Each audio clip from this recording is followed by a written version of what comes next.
শুরু করা হয়। এবং ম্যানারিজমের কার্যক্রমগুলোর মধ্যে আরেকটি ধরন যেটা ব্যাখ্যা করা যেতে পারে সেটা হলো যে এই রংগুলো ব্যবহার করা হতো ধর্মীয় গ্রন্থের অনুসরণ করে। যেমন ধর্মীয় গ্রন্থে যদি বলা হয় ব্লুকে আম আ শান্তি, তখন এই শান্তিটাকে এটা ব্যবহার করা হতো। এই ধরনের রং ব্যবহার করাও কিন্তু একটা ধর্মীয় প্রভাব এই ম্যানারিজমে ছিল। তাই ম্যানারিজমকে অনেক গুরুত্বপূর্ণ আ শিল্প আন্দোলন হিসেবে ব্যাখ্যা করা যেতে পারে। ম্যানারিজম কি? ম্যানারিজম একটি শিল্প আন্দোলন, শিল্পরীতি, শিল্পধারা, শিল্পর আম প্রভাব বিস্তারকারী একটি বিষয়বস্তু বলা যেতে পারে। এখন আসমা আপনি পড়বেন এটা। পাশ্চাত্য শিল্পকলার ইতিহাস, ম্যানারিজম, রেনেসাঁর প্রতিক্রিয়ার ফলস্বরূপ এ সময়কার শিল্পীরা চাইলেন ওল্ড মাস্টারের কাজকে অবজ্ঞা করে নতুন কিছু সৃষ্টি করতে, যার পরিণতি শিল্পীদের প্রথম স্বাধীনতার স্বাদ দিতে সমর্থ হয় ম্যানারিজম শিল্পশৈলী। ম্যানারিজমকে তাই ফার্স্ট ইন্টেলেকচুয়াল আর্টও বলে। ম্যানারিজম শিল্পীদের চিত্রে বিশেষ যে বৈশিষ্ট্যগুলো লক্ষণীয়: চিত্রে ফিগার দীর্ঘ বা মোচড়ানো, কম্পোজিশনে ভারসাম্যহীনতা লক্ষণীয়, ক্লাসিক্যাল রীতির অনুকরণ হলেও তাতে নাটকীয়তার আবির্ভাব, চিত্রে উজ্জ্বল রঙের ব্যবহারের প্রাধান্য, চিত্রে চোখ ধাঁধানো উজ্জ্বল আলোর উপস্থিতি।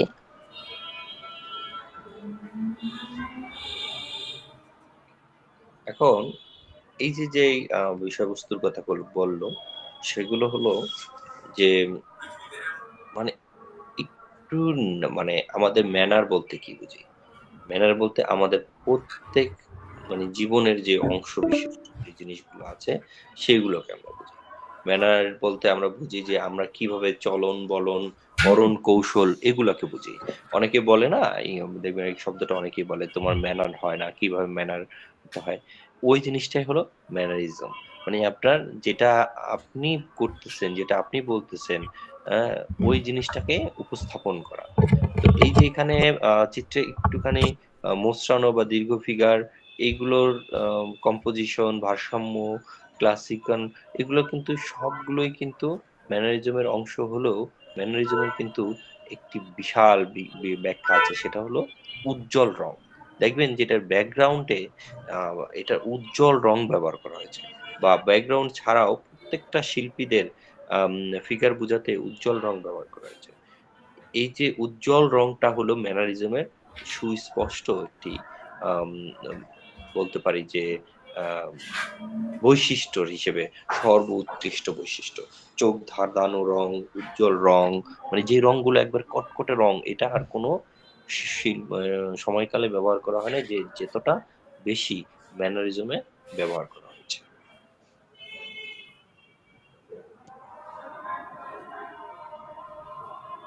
এটা পড়বেন স্নিগ্ধা।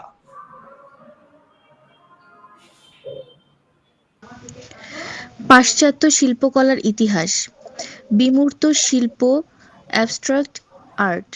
বিমূর্ত শিল্প আকৃতি, ফর্ম, রং এবং লাইনের ভিজুয়াল ভাষা ব্যবহার করে এমন একটি বিন্যাস বা রচনা তৈরি করে যাতে পৃথিবীর দৃশ্যমান সম্পর্ক ভিন্ন স্বতন্ত্র পর্যায়ে বিদ্যমান থাকতে পারে। বিমূর্ততা একটি শিল্পের মাঝে কল্পনাপ্রসূত যে চিত্রায়ন বা বাস্তবতার বিচ্যুতিকে নির্দেশ করে। এখন বিমূর্ত শিল্প, বিমূর্ত মানে কি? যেইটা মূর্ত না, যেটা আপনি আ আ সহজে বুঝবেন না, কিন্তু সেই শিল্পের সাথে যদি আপনার কোনো না কোনো যোগাযোগ থাকে, কোনো না কোনো সম্পর্ক থাকে, তাহলে আপনি বুঝতে পারবেন। যেমন ধরেন আমাদের বাম পাশে যে ছবিটা দেওয়া আছে, সেই ছবিটা একটি কার ছবি? দুর্গার ছবি। স্যার ওটা হচ্ছে দুর্গার মুখমণ্ডল, ওটা আসলে এমনি বোঝা যাচ্ছে না।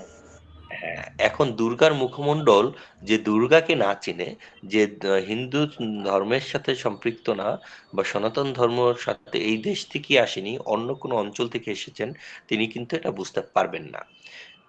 কারণ এখানে কিন্তু মা দুর্গার কোনো কিছুই আঁকা হয়নি। শুধুমাত্র মুখমণ্ডলে কয়েকটা চোখ এবং করে তার কিছু অংশ আঁকা হয়েছে। যেমন দুর্গাকে পরিপূর্ণভাবে যেই দৃশ্যটা আছে সেই দৃশ্যটা এখানে আঁকা হয়নি।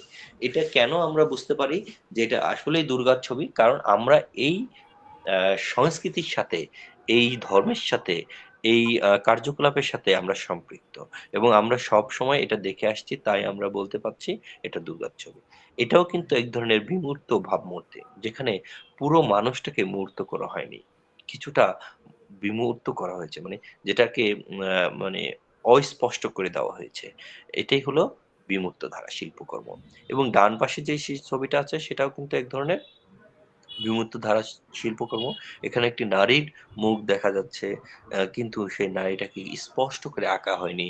সেই নারীর পূর্ণাঙ্গ দেহটাকে আঁকা হয়নি, পূর্ণাঙ্গ মানুষটাকে আঁকা হয়নি। কিন্তু এখানে একটি ভাবমূর্তি প্রকাশ করা হয়েছে। এবং এখানে অনেক ধরনের রঙের ব্যবহার করা হয়েছে।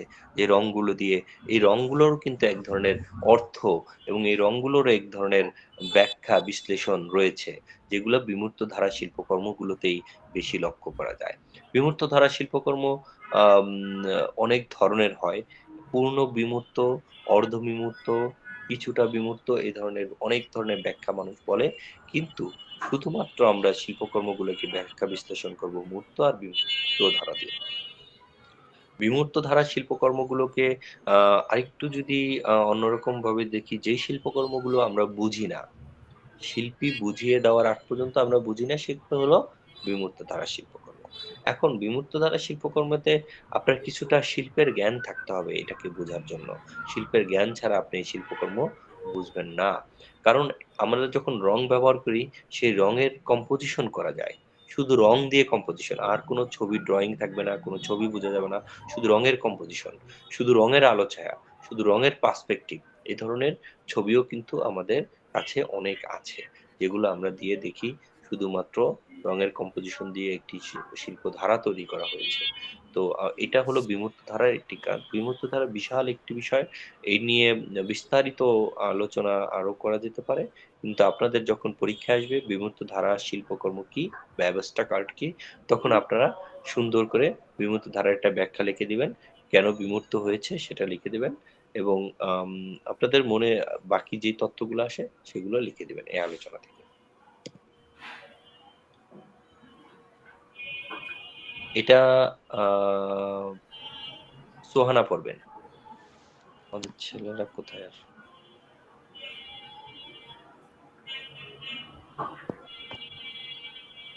পাশ্চাত্য শিল্পকলার ইতিহাস। কোলাজ শিল্প।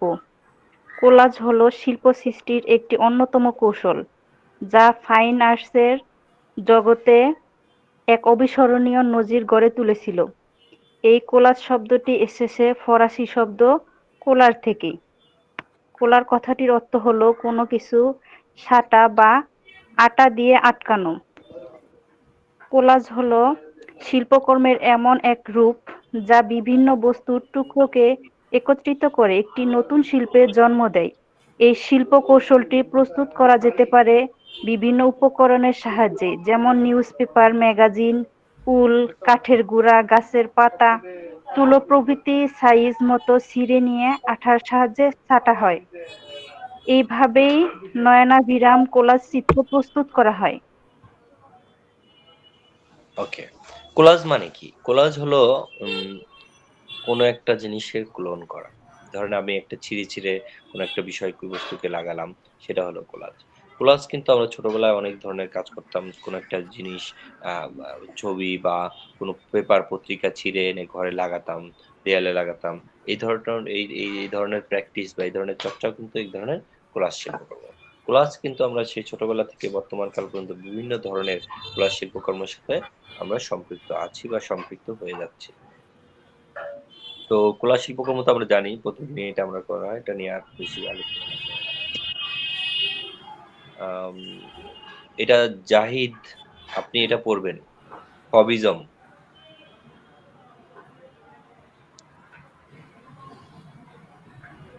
উনি মনে হয় নাই। মহাসিনা, আপনি আছেন? হ্যাঁ স্যার আছি। হ্যাঁ, আমরা পড়ছি। হ্যাঁ, বলেন। ফবিজম ফরাসি ফব থেকে ফবিজম শব্দের উৎপত্তি। ফরাসি ভাষায় ফব বলতে বন্য পশুকে বোঝায়। এই ঘরানার শিল্পীদের ফবিস্ট বলা হতো। ফবিজম আন্দোলনের অগ্রগামী শিল্পী ছিলেন হেনরি মাতিস ও আন্দ্রে ডেরা। যদিও 1898 সালে হেনরি মাতিস এই ধারার ছবি এঁকেছিলেন, কিন্তু এই আন্দোলনের পরিপূর্ণ রূপটি প্রকাশিত হতে আরো কয়েক বছর সময় লেগেছিল। ফবিজম শিল্প আন্দোলনের প্রথম প্রদর্শনী হয় 1905 সালে। এই প্রদর্শনী থেকেই ফবিজম শব্দটির প্রচলন শুরু হয়।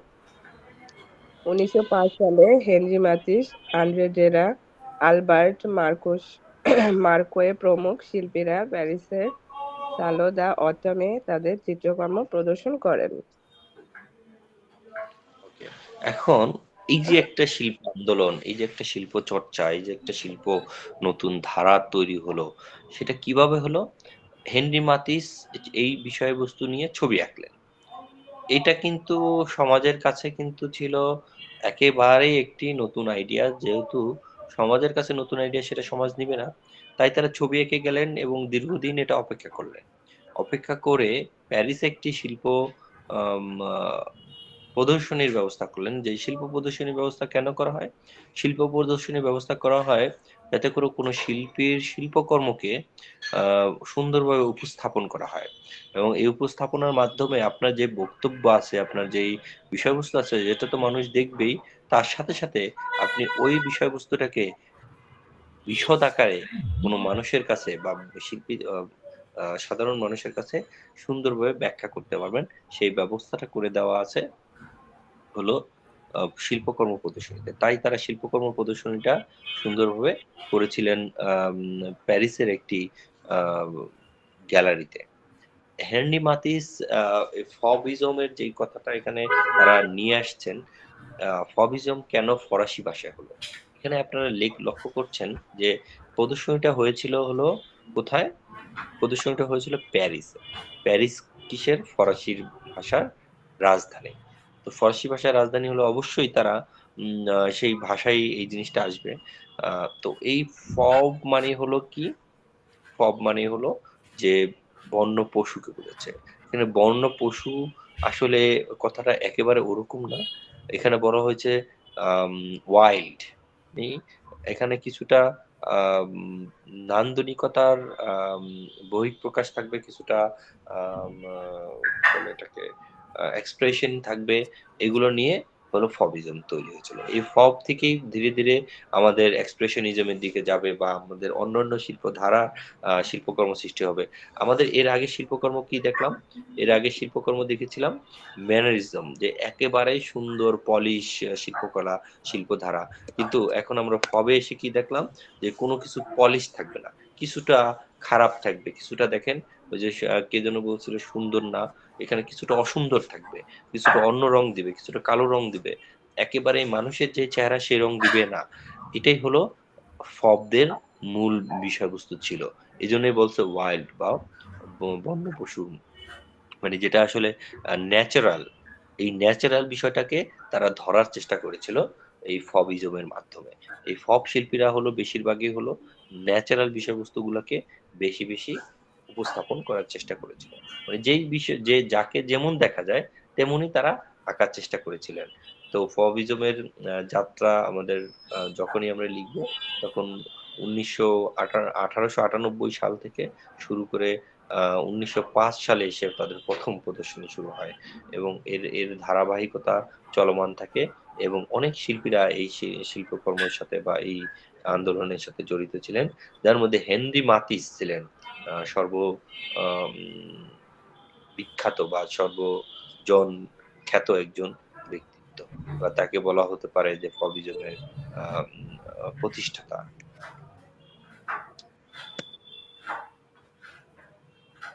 আ আমাদের আম ফবিজম, ফবিজম নিয়ে কেউ একজন পড়েন। আমাদের এটা বন্ধ হয়ে যাবে যদিও। আ কনিকা আপনি পড়েন। পাশ্চাত্য শিল্পকলার ইতিহাস। ফবিজম ফবিজম চিত্র আন্দোলনের মূল ভিত্তি হল অমিশ্র রঙের উল্লাস। এই চিত্রমালার অবিমিশ্রিত রঙের ভেতর দিয়ে অভিব্যক্তির স্বাধীনতা ও পরিপ্রেক্ষিত দর্শককে দর্শনে হতবুদ্ধি ও হতভম্ব করে দেয়। গতানুগতিক ও ক্লাসিসিজমের বিরুদ্ধে যেমন ইমপ্রেশনিস্টদের উপস্থিতি, তেমনি নিউ ইমপ্রেশনিস্টদের বিরুদ্ধাচরণ করে ফবাদের প্রকাশ। এজন্যই ফবিজম ধারার শিল্পীরা উজ্জ্বল রঙের প্রয়োগ করতেন। শুধু তাই নয়, তারা রঙের বৈপরীত্যও মানেননি। ওকে। এখন দেখেন ফবরা কি করছে, অনেক উজ্জ্বল রং ব্যবহার করছে এবং রঙের যে একটা রঙের পরে যে আরেকটা রং দেওয়ার যে নিয়ম, সেই নিয়মটা তারা মানেননি এবং তারা মানুষকে হতবুদ্ধ করে দিতেন। হ্যাঁ? এবং মানে সবকিছুতেই তারা রঙের যেই আম কি বলবো? উচ্ছ্বাসিত রং যেটাকে বলা হয়। যে রংটাকে একবারে কটকটা রং যেটা আপনার চোখে লাগবে, ওই ধরনের রং কিন্তু হবিসটা ব্যবহার করতেন। এটার কিছুটা কারণ ছিল যে তারা গতানুগতিক ধারা থেকে বেরিয়ে আসতে চাচ্ছিলেন, ক্লাসিক ধারা থেকে বেরিয়ে আসতে চাচ্ছিলেন, ইমপ্রেশনিস্ট এর ধারা থেকে বেরিয়ে আসতে চাচ্ছিলেন। মানে তাদের শিল্পকর্মটাকে অন্যদের শিল্পকর্ম থেকে কিছুটা হলেও আলাদা করার চেষ্টা করতে চেয়েছিলেন কারা? ফবিজম। ফবিজমের শিল্পীরা। এই ফবিজমের শিল্পীরা কিন্তু তাদের চিত্রমালাগুলোকে, তাদের ধারাবাহিক শিল্পকলাকে আ তারা কিন্তু একই ধরনের শিল্পকলা এঁকেছে। ম্যানারিজমে যারা এঁকেছিলেন আ বা মানে ম্যানারিজমে তো আপনার ধর্মভিত্তিক ছবি এঁকেছিলেন। কিন্তু ফবিস্ট শিল্পীরা বা ফবিজমের শিল্পীরা কিন্তু ধর্মভিত্তিক ছবি আঁকেননি। দেখেন এখানে নেচারের ছবি এঁকেছে। কিছুক্ষণ আগে যে ছবিটা দেখেছিলাম, এই ছবিটা কিন্তু একটা আ কাজের মেয়ে মানে যে ওয়ার্কিং ওম্যান এবং একটা মেয়ের ছবি এঁকেছেন। এক অতি সাধারণ মানুষের ছবি এঁকেছেন। টা আমাদের এই সংযোগটা বিচ্ছিন্ন হয়ে যাবে এবং আমরা নতুন সংযোগ দেওয়া হবে, লিংক দেওয়া হবে। সেই লিংকে আমরা সবাই জয়েন করব। সবাইকে ধন্যবাদ।